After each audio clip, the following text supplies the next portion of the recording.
पिछली एक वीडियो में हमने बात की थी फॉर्म एओसी 4 फाइल करने की। आज हम बात करेंगे एमजीटी 7 फाइल करने की दोस्तों। उसमें भी बहुत सारा भ्रम है लोगों को। उसकी लास्ट डेट वो 30 सितंबर के बाद 60 दिन गिनते हैं।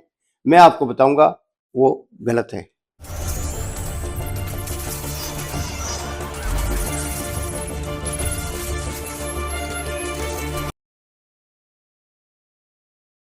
नमस्कार साथियों, मैंने पिछली एक अपनी वीडियो में बताया था एओसी 4 के बारे में कि 30 दिन के अंदर फाइल करनी होती है एजीएम के बाद। आपको याद होगा कि मेरे किसी क्लाइंट ने ये कह दिया कि हमने तो मीटिंग मई में कर ली है और जब उससे पूछा होगा एओसी 4 वो तो हम 31 अक्टूबर को ही फाइल करेंगे। उनका कहना था कि वो हम 31 अक्टूबर को फाइल करेंगे, जो कि वो गलत है।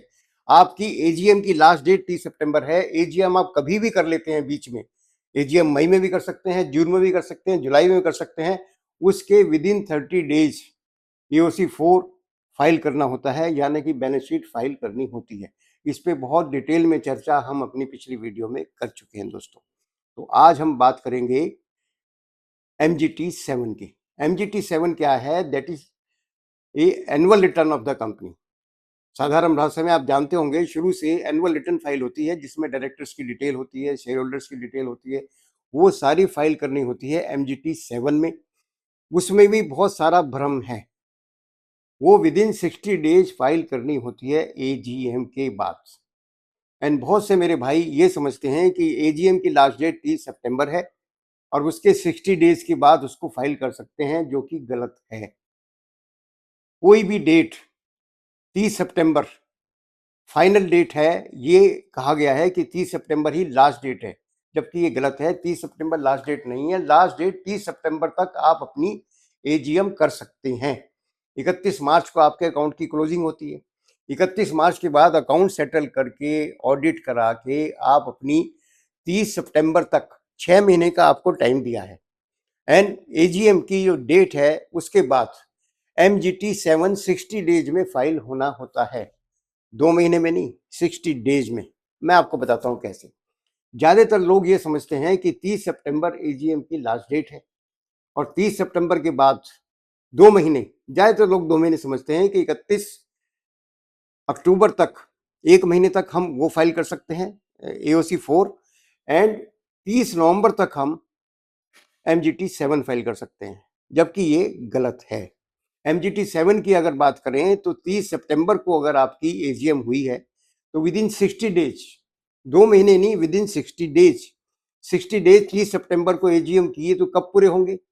31 दिन अक्टूबर के और 29 दिन सितंबर के। तो 29 नवंबर आपकी लास्ट डेट हुई। आपकी डेट लास्ट डेट क्या हुई? 29 नवंबर। आप उसको 30 नवंबर गिनते हैं 2 महीने के बाद। ये तो बात हुई जब आपकी एजीएम 30 तारीख को, यानी कि 30 सितंबर को हुई है। और एजीएम अगर पहले हो गई है, सवाल आज ये है। फॉर एग्जाम्पल, किसी ने अपनी एजीएम 30 जून को कर ली है। अगर उससे भी बात करता हूं, 99% केस में दोस्तों वो कहता है एमजीटी 7 हम 30 नवंबर को फाइल करेंगे। बिल्कुल गलत है।